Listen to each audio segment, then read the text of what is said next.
High, দৃঢ় বস্তু ঘূর্ণনের লাস্ট ক্লাস, ছোট্ট একটা ক্লাস, ভালো মতো পড়াশোনা করে নেবেন। দৃঢ় বস্তু ঘূর্ণন,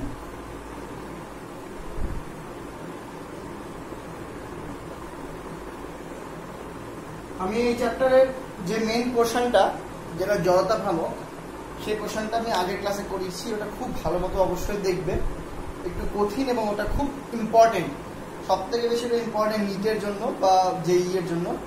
কারণ ওখানে মানে ফিজিক্সের যে মেন প্রেশারটা, মানে ফিজিক্স তখনই কঠিন, একটাই কথা বলবো, ফিজিক্স তখনই কঠিন যখন তুমি ইন্টিগ্রেশন বা ডিফারেন্সিয়েশন এই দুটো করতে এবং এই দুটো প্রয়োগ করতে জানো না। ফিজিক্সে সিম্পল, সব ফিজিক্সের একটাই কনসেপ্ট, একবার ভাঙো আর জোড়ো। ভাঙো মানে ডিফারেন্সিয়েট, মানে ছোট ছোট টুকরো করো, ওটাকে ছোট ছোট অংশ ভেবে নাও, DX DX DX DT DT DT etcetera. আর জুড়ে দেওয়া মানে তোমার ইন্টিগ্রেশন করে ফেলো। এই দুটো যদি তুমি করতে পারো এবং এই দুটো যদি তুমি বুঝতে পারো কখন কোনটা অ্যাপ্লাই হবে, তাহলে কিন্তু ফিজিক্স খুব সহজ একটা জিনিস, কিচ্ছু না। বাকি মানে বুঝতে পারাটা তেমন কোনো ব্যাপার হয় না। ওকে, তো এই দুটো একটু মন দিয়ে করবে। তো আগের ক্লাসে আমরা যখন এই বিভিন্ন জড়তা ভ্রামকগুলো বের করেছিলাম, তখন এগুলোর প্রয়োগ প্রচণ্ডভাবে হয়েছে। বইয়ে ততটা প্রয়োগ নেই, ততটা করেনি, কিন্তু আমি এক্সট্রা করে দেখিয়েছি যে এইভাবে এইভাবে প্রয়োগ করে ছোট ছোট মাছ ধরে নিয়ে তাকে আবার জুড়ে দিয়ে জড়তা ভ্রামক বের করা, আবার তারপরে তো উপপাদ্যগুলো প্রয়োগ করেছি, যা সব প্রয়োগ বইয়ে নেই। তো ক্লাসটা ভালো মতো দেখে নিজে নিজে করার চেষ্টা করবে। আজকে এই ক্লাসে আমরা বাকি যে 2-3টা টপিক থেকে গেছে সেই টপিকগুলো করিয়ে শেষ করে দিচ্ছি, ঠিক আছে? তার প্রথম টপিকটা হলো আবর্ত বস্তুর, মানে আবর্ত গতিশক্তি। অ্যাকচুয়ালি আবর্ত গতিশক্তি আমরা এই চ্যাপ্টারে মেনলি দেখছি যে ঘূর্ণন গতির রৈখিক গতির মতো সব জিনিসই রয়েছে। লাস্ট আমরা ভরেরও প্রতিরূপ পেয়ে গেলাম জড়তা ভ্রামক, এবং ত্বরণের কৌণিক, ত্বরণ বেগের কৌণিক বেগ সব জানি। এখন আমরা শক্তিটাও বের করে নেব, এবং তারপরে ফাইনালি কৌণিক ভরবেগেরও বের করব, এবং যেমন ভরবেগের সংরক্ষণ সূত্র হয় তেমন কৌণিক ভরবেগের সংরক্ষণ সূত্রটাও আমরা করব। তো যাই হোক, আমরা আবার বল P = F = ma এর প্রতিরূপ পেয়ে গেছি, যে G = I আলফা করে দেখেছি। সব যা যা রৈখিকে হয় ঘূর্ণারও সব কিছুই পাওয়া যায়, সেটা নিয়ে এই চ্যাপ্টারটা। তো আমরা এখন করবো আবর্ত গতিশক্তি। তো সেম, আমরা গতিশক্তি যদি হাফ mv², মানে একটা কোনো বস্তুর যদি v ভেলোসিটি থাকে এবং তার ভর যদি m হয়, তাহলে তার গতিশক্তি হয় হাফ mv²। তো আবর্ত গতিশক্তির সময় আমরা অবশ্যই আবার একটা অক্ষ ধরে নেব। ওকে, সেই অক্ষের মানে অক্ষকে কেন্দ্র করে সাপোজ যে কোনো একটা বস্তু ঘুরছে, এবং সেই বস্তুটার তো আমরা বের করতে পারি না। বস্তুটাকে যদি আমি পার্টিকেলে ভাগ করে নিই, তাহলে প্রতিটা পার্টিকেলের জন্য আমি ইন্ডিভিজুয়ালি সবকিছু বের করতে পারি। তো প্রতিটা পার্টিকেলে ভাগ করে নিলাম, সাপোজ ধরে নিলাম এটা m1, এটা m2, এটা m3 এক্সেট্রা এক্সেট্রা, এবং প্রত্যেকটা ডিস্টেন্স এরকম r1 এটা হলো r2 এক্সেট্রা এক্সেট্রা, এরকম ডিস্টেন্সে রয়েছে। তো ইন্ডিভিজুয়াল পার্টিকেলগুলোর আমি প্রত্যেকটা ডেটা বের করতে পারি। কারণ একটা পার্টিকেল যদি তোমার একটা কোনো অক্ষকে কেন্দ্র করে ওমেগা কৌণিক বেগে ঘুরে, তাহলে তার সকৌণিক সরণ, কৌণিক বেগ, কৌণিক ত্বরণ এগুলো আমরা বের করতে পারি। যেমন এখানে কৌণিক ওমেগা আছে, কৌণিক বেগ, তো এটা কৌণিক বেগ যদি আমি জানি ওমেগা। আচ্ছা, একটা কথা বলে দিই, এই পার্টিকেলটা r1 দূরে, এই পার্টিকেলটা r2 দূরে, অর্থাৎ এর কৌণিক রৈখিক বেগ আর এর রৈখিক বেগ কিন্তু আলাদা। কারণ এ যতটা বড় গোল করে ঘুরবে, মানে রৈখিক সরণটা যত বড় হবে, কৌণিক রৈখিক বেগটা তত বড় হবে, মানে বেশি হবে। এর রৈখিক বেগটা ছোট হবে, রৈখিক তাহলে মানে গোল্লাটা ছোট হবে, অর্থাৎ রৈখিক মানে সরণ ছোট, রৈখিক বেগও ছোট। কিন্তু প্রত্যেকটা পার্টিকেল যেহেতু এই অক্ষকে মানে কেন্দ্র করে ঘুরছে, এবং গোটা বস্তুটা যদি একসাথে ঘুরছে, অর্থাৎ যে কৌণিক বেগ ওমেগা, এটা কিন্তু কনস্ট্যান্ট প্রত্যেকটার জন্য, প্রত্যেকটা পার্টিকেলেরই কৌণিক বেগটা ধ্রুবক। ওকে, সো আমি এবার যদি এক একটা পার্টিকেলের কথা বলি, সাপোজ এই পার্টিকেলটার কথা বলি, এই পার্টিকেলটার যদি আমি রৈখিক বেগ ধরি v1, তাহলে এই রৈখিক বেগ কিন্তু v2। ওকে, এর কৌণিক বেগ কিন্তু এর কৌণিক বেগ ওমেগা, তো এর কৌণিক বেগ ওমেগা, ওমেগা কিন্তু সবার সেম, কিন্তু এর পার্টিকেলটার রৈখিক বেগ v1 হলে এর পার্টিকেলটার রৈখিক বেগ v2।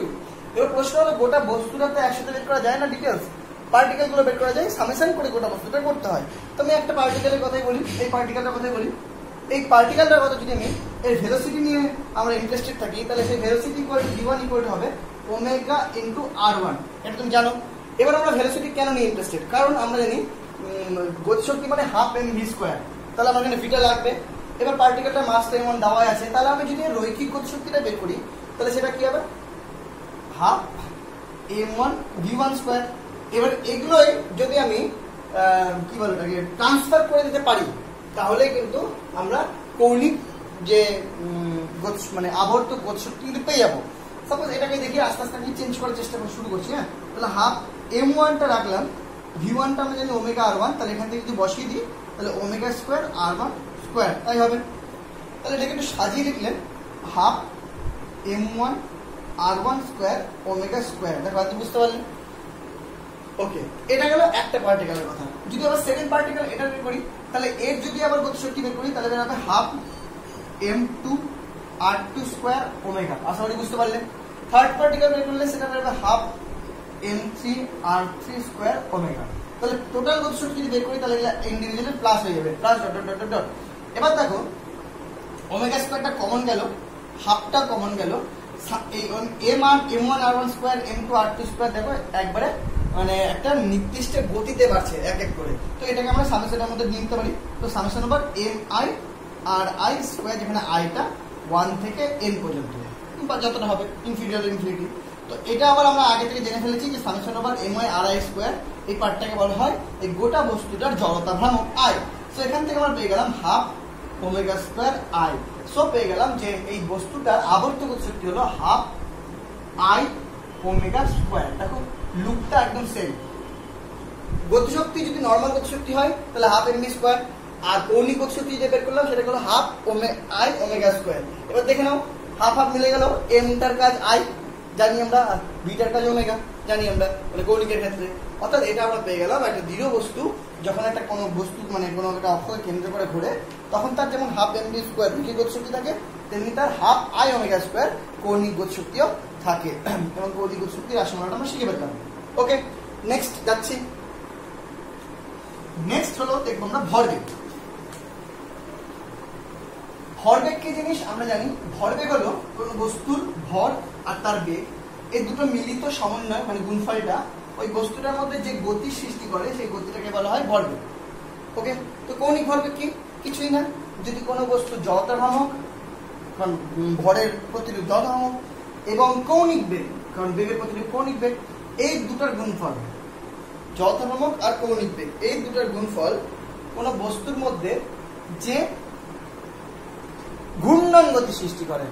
ঠিক আছে, কোনো বস্তু জড়তা ভ্রামক এবং তার কৌণিক বেগ ওই বস্তুটার এই গুণফলটা ওই বস্তুর মধ্যে যে গতি ঘূর্ণন গতি সৃষ্টি করে সেইটা সেই জিনিসটাকে বলা হয় কৌণিক ভরবেগ, যেটাকে বলা হয় এল দিয়ে কৌণিক ভরবেগ। একই কনসেপ্ট। তাহলে রৈখিক ভরবেগ কি? রৈখিক গতি সৃষ্টি করে, ভর আর বেগটা মিলে। কৌণিক ভরবেগ কৌণিক ঘূর্ণন গতি সৃষ্টি করে কৌণিক ভর এবং কৌণিক বেগ নিয়ে। কৌণিক ভরকে আমরা জড়তা ভ্রামক হিসাবে জানি।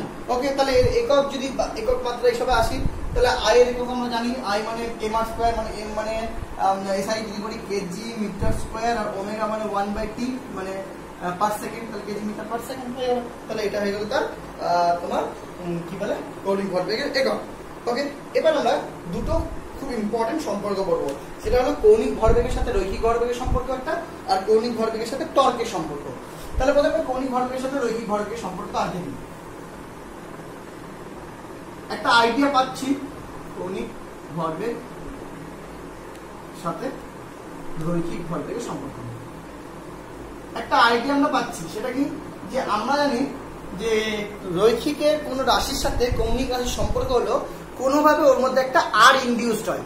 সে আরটা হয় গুণ আকারে অথবা আরটা স্কোয়ার আকারে গুণ আকারে এভাবে ইনডিউসড হয়। আমরা সব জিনিসে তাই দেখলাম। ওকে, তাহলে এখানে দেখি যে কৌণিক ভরবেগ এবং রৈখিক ভরবেগের সম্পর্ক কি। তাহলে কৌণিক ভরবেগ দিয়ে শুরু করি। আমরা জানি কৌণিক ভরবেগ L equal to I omega, আর দুটো জানি। ওকে, এবার এটাকে যদি আমরা ভেঙে দিই তাহলে আই মানে আমরা জানি আবার summation over M I R I square into omega. Okay, এটা যদি আরো ভেঙে দিই ফার্দার তাহলে এটা হয়ে যাবে summation over M I R I omega. Okay, এটা যদি আরো ভেঙে দিই এই দুটো যদি জুড়ে দিই তাহলে আমি সেটা বলতে পারি summation over M I R i v i. Omega তো সবার জন্য কনস্ট্যান্ট, এটা ভি আই হবে। এটা যদি আরো ভাঙি তাহলে আমরা বলতে পারি summation over R I K আগে রাখলাম এম আই ভি আই। এবার দেখো, এবার এটা যদি ইন্ডিভিজুয়ালি ভেঙে দিই তাহলে বলতে পারি এই আর আই মানে একটা আর, আর এটা মানে এমআই ভিআই মানে প্রত্যেকটা টোটাল রৈখিক ভরবেগ। আমরা জানি তো ভর ইন্টু রৈখিক ভরবেগ, তাহলে এখান থেকে বলতে পারি যে কৌণিক ভরবেগ ইকুয়াল টু রৈখিক ভরবেগ ইন্টু ব্যাসার্ধ। বুঝতে পারলেন? এই হয়ে গেল কৌণিক ভরবেগ এবং রৈখিক ভরবেগের সম্পর্ক। যদি আমি এটা সম্পর্ক ভেক্টর রূপে লিখি তাহলে আমি লিখতে হবে কৌণিক ভরবেগ L vector equal to R cross রৈখিক ভরবেগ মানে V R cross V। Vector রূপে আরটা সবসময় আগে আসে। ওকে, চলো তাহলে আমরা রৈখিক ভরবেগ এবং কৌণিক ভরবেগের মধ্যে সম্পর্কটাও পেয়ে গেলাম। ওকে, নেক্সট আমরা শিখব কৌণিক ভরবেগের সাথে টর্কের সম্পর্ক। এটা খুব সহজ।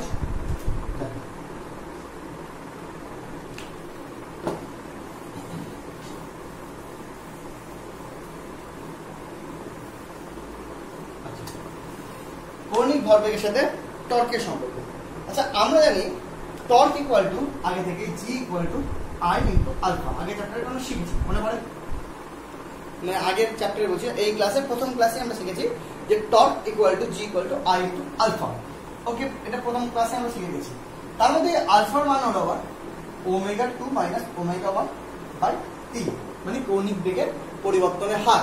এটা যদি আমরা পুট করে দিই তাহলে দাঁড়াবে I into omega 2 minus omega 1 by T. এটা যদি গুণটা করে দিই তাহলে দাঁড়াবে I into omega 2 minus I into omega 1 by T. এবার টিটা যদি পাঠিয়ে দিই তাহলে দাঁড়াবে G into T equal to I into omega 2 minus I into omega 1।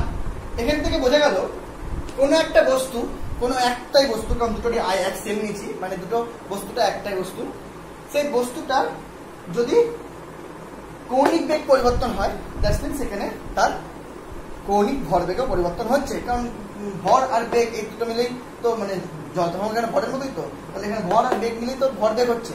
তাহলে আই ওমেগা 2 মানে কি? কৌণিক ভরবেগ। আই ওমেগা 1 মানে কি? কৌণিক ভরবেগ। মানে দুটো, এখানে ওমেগা 2 যেহেতু এখানে ওমেগা 1, অর্থাৎ কি এখানে দুটোর ক্ষেত্রে কৌণিক ভরবেগ আলাদা আলাদা। আবার এই কৌণিক ভরবেগের মাইনাস মানে দুটো কৌণিক ভরবেগের যে পরিবর্তন, মাইনাস মানে কি? পরিবর্তন। সেটাই দেখো আবার টর্ক ইন্টু টাইম। তার মানে মানে কোনো একটা বস্তুর কৌণিক ভরবেগের পরিবর্তন তার টর্ক এবং সময়ের গুণফলের সমান। এটা হলো কৌণিক ভরবেগের পরিবর্তন আর কৌণিক ভরবেগ আর টর্কের সম্পর্ক। তাহলে লেখাটা কি? কৌণিক ভরবেগের পরিবর্তন ইকুয়াল টু টর্ক ইন্টু সময়। ওকে, এবার যদি দুটো আলাদা বস্তু নিতাম তাহলে এই জিনিসটা দাঁড়িয়ে যেত এরকম যে G into T equal to I 1 omega 1 minus I 2 omega 2। মানে এটা স্যাটিসফাই, মানে যদি আলাদা আলাদা বস্তু হয় সেক্ষেত্রেও I 1 omega 1 equal to minus I 2 omega 2। একই বস্তু হলে সেটা আই দিয়ে লেখা যায়। ওকে, তাহলে এখান থেকে আমরা শিখলাম যে কৌণিক ভরবেগের পরিবর্তনটা কি হয়? টর্ক ইন্টু টাইমের সমান হয়। এবার এই সমীকরণ থেকে একটা জিনিস মন দিয়ে দেখো। এখান থেকে তুমি যদি দেখো এই সমীকরণটা থেকে যে জি যদি তুমি শূন্য করে দাও তাহলে দেখো I1 omega 1 minus I2 omega 2 এই পার্টটা শূন্য হয়ে যাচ্ছে। দ্যাটস মিন এখান থেকে I1 ওমেগা 1 ইকুয়াল টু হচ্ছে I2 ওমেগা 2। এখান থেকে আমরা একটা জিনিস খুব সুন্দর করে শিখে গেলাম, সেটা হলো যে যদি কোনো বস্তুর উপর টর্ক প্রয়োগ না করা হয়, শূন্য মানে কি? টর্ক প্রয়োগ না করা হয়, তাহলে কিন্তু তার প্রাথমিক কৌণিক ভরবেগ এবং তার অন্তিম কৌণিক ভরবেগ, এটা তো প্রাথমিক কৌণিক ভরবেগ, কারণ ওমেগা 1 এটা ওমেগা 2 প্রাথমিক কৌণিক বেগ, অন্তিম কৌণিক বেগ, সে আই দিয়ে করলেও অসুবিধা নেই, মানে I omega 1 equal to I omega 2 লিখলেও কোনো সমস্যা নেই। ওকে, কিন্তু I1 I2 করাটা বেটার, কারণ দুটো আলাদা বস্তু হতেই পারে, ঠিক আছে? বা কোনো একটা বস্তু দেখা গেল যে এমন আছে যে জড়তা নামক কমে গেল, তাদের কৌণিক বেগটা বেড়ে যাবে, এরকম কনসেপ্ট হতে পারে। এখনই বুঝাচ্ছি ব্যাপারটা। তো ব্যাপারটা এখান থেকে আমরা কি শিখলাম যে যদি টর্ক প্রয়োগ না হয় তাহলে কারো কৌণিক ভরবেগ আগে যা ছিল পরেও তার কৌণিক ভরবেগ তাই থাকবে, অর্থাৎ কৌণিক ভরবেগ কিন্তু সংরক্ষিত থাকবে। এটাই হলো কৌণিক ভরবেগের সংরক্ষণ সূত্র। আশা করি বুঝতে পারবে। ওকে, সো কৌণিক ভরবেগের সংরক্ষণ সূত্র থেকে আমরা একটা জিনিস খুব সুন্দরভাবে জেনে গেলাম যে I1 omega 1 equal to I2 omega 2 হয় কখন? যদি জি 0 হয়। ওকে, এবার একটা উদাহরণ দিচ্ছি। সাপোজ পার্কে একটা যে ইয়েগুলো হয়, ওই মানে ঘুরে একটা জিনিস হয়, ঘুরে বাচ্চারা দেখবে উঠে জিনিসটা বান বান বান করে ঘুরতে থাকে, উপরে দাঁড়াতে হয়। ধরে। তো সেটাতে তুমি যদি সেটা বলো বা অনেক কিছু ঘোরার অনেক জিনিস হয় দেখবে। প্রথমে এটা দিয়ে বলি, যেটা পার্কেটটা বললাম, মনে করো ঘুরছে, জিনিসটা একবার ঘুরিয়ে তুমি যদি ছেড়ে দাও, ঠিক আছে, একবার ঘুরিয়ে ছেড়ে দাও মানে কি, তুই ফার্দার কোনো টর্ক ওর উপর প্রয়োগ করছো না। এই অবস্থায় যখন ঘুরছে তখন পুরোটা ঘুরছে হলো কি মানে একটা নিজের কৌণিক বেগে ঘুরছে একটা। এবার এই অবস্থায় তোমার হাতে কিন্তু একটা কন্ট্রোলের জিনিস থেকে যায়। মানে কন্ট্রোলের জিনিস মানে কি, মানে কেউ অন্য কেউ আর তোমাকে বাইরে থেকে আটকাচ্ছে না, কিন্তু তুমি নিজে হাতেই তুমি ওটাকে স্পিডটা বাড়াতে বা কমাতে পারবে। কি করে? তোমার যে হাত দুটো রয়েছে সেই হাত দুটোকে তুমি যদি প্রসারিত করো, তার মানে কি তোমার রেডিয়াসটা বেড়ে গেল। তোমার দেখো ব্যাস বাড়লো, তোমার যদি তুমি কেন্দ্র মাঝখানে দাঁড়িয়ে থাকো সেখান থেকে তোমার দু হাতে ব্যাস বেড়ে গেল। ব্যাস বেড়ে যাওয়া মানে কি ব্যাসার্ধ বেড়ে গেল। প্রথমে কি তুমি কেন্দ্র থেকে মানে ব্যাসার্ধ শূন্যই ছিল প্রায়, তো আস্তে আস্তে তোমার কি হলো, ব্যাস বেড়ে গেল মানে ব্যাসার্ধ বেড়ে গেল। ব্যাসার্ধ যদি বেড়ে যায় তোমার, তাহলে একটা জিনিস লক্ষ্য করো, ব্যাসার্ধ বেড়ে যাওয়া মানে কিন্তু আই চেঞ্জ হয়ে যাওয়া। কেন? কারণ আয়ের মধ্যে এবার লুকিয়ে আছে এম আর স্কোয়ার। এবার তুমি তো এম, তোমার ভরটার পাল্টাচ্ছে না, কিন্তু যদি আর তুমি পাল্টে দাও, যদি আর তুমি বাড়িয়ে দাও, মানে আয়টা তোমার বেড়ে গেল। কতটা মন দিয়ে দেখো, আয়টা কিন্তু তোমার বেড়ে গেল। এবার তুমি যদি আয় বেড়ে যায় তোমার, তার মানে কি তুমি আবার জানো I1 omega 1 equal to I2 omega 2, তাহলে তোমার যদি আয় এখানে বেড়ে যায়, ওকে, এবার আই যদি তোমার বেড়ে যায় I1 omega 1 equal to I2 omega 2 equal to, তার মানে কি কনস্ট্যান্ট। জাস্ট এখান থেকে বলতে পারি I into omega is equal to constant. এই কথাটা মানে হলো তোমার যদি আই কোনোভাবে বেড়ে যায়, তাহলে অবশ্যই তোমাকে ওমেগা কমাতে হবে, কমে যাবে অটোমেটিক, কারণ এই দুটো গুণফলটা কনস্ট্যান্ট। ওকে, তাহলে কি আই যদি তুমি বেড়ে যায় তাহলে তোমাকে ওমেগা কমাতে হবে। অথবা তুমি যদি নিজেকে আরো সংকুচিত করো, তাহলে আই তোমার কমে যাচ্ছে, তাহলে আই কমে যাওয়া মানে কি তোমার ওমেগাটা অটোমেটিক বেড়ে যাবে, কারণ এই দুটোর গুণফল কনস্ট্যান্ট থাকবে। অর্থাৎ এখান থেকে তুমি যদি তোমার হাত দুটো প্রসারিত করো, তাহলে তোমার স্পিডটা আস্তে আস্তে কমতে থাকবে, মানে যেটা ঘুরছে। আর যদি হাত দুটো আরো সংকুচিত করে নাও, তাহলে কি হবে, স্পিডটা আরো বেড়ে যাবে অটোমেটিক। বুঝতে পারলে? এটা হলো যে কৌণিক ভরবেগ সংরক্ষণ সূত্রের একটা উদাহরণ। আর একটা দিতে পারি উদাহরণ, সেটা হলো ওই যে সুইমিং করে যে উপর থেকে ঝাঁপ দেয়, বা কোনো খেলা দেখানোর সময় যখন ওকে রাউন্ড ঘুরতে লাগবে, তখন নিজেকে গুটিয়ে নেয়। কেন গুটিয়ে নেয়? কারণ গুটিয়ে নিলে ও অনেক বেশি পাক খেতে পারবে, একের জায়গায় দুটো পাক খেতে পারবে। কেন? কারণ তার তাহলে কৌণিক বেগটা বেড়ে যাবে। কেন কৌণিক বেগ বেড়ে যাবে? কারণ সে নিজেকে গুটিয়ে নিলে তার ব্যাসার্ধটা কমে গেল, আর ব্যাসার্ধ কমে গেল মানে তার আয় কমে গেল, আর আয় কমে গেলে তাকে ওমেগাটা অটোমেটিক বেড়ে যাবে, কারণ আই ইন্টু ওমেগা সবসময় কনস্ট্যান্ট থাকে। ওকে, তো এখান থেকে আমরা জানলাম যে কৌণিক ভরবেগ সবসময় সংরক্ষিত থাকে, এবং তার দুটো এক্সাম্পল আমি দিয়ে দিলাম, বইয়ে আছে, পড়ে নেবে। তো এখানে আমাদের চ্যাপ্টারটি শেষ হয়ে গেল। এরপরে আমি অঙ্কগুলো করাবো, দেখবে, নিজে করবে কিছু, আমিও করাবো। তো যাই হোক, thank you, tata, bye bye. এরপরে আমরা মহাকর্ষ পড়বো, the most important chapter in physics. Tata.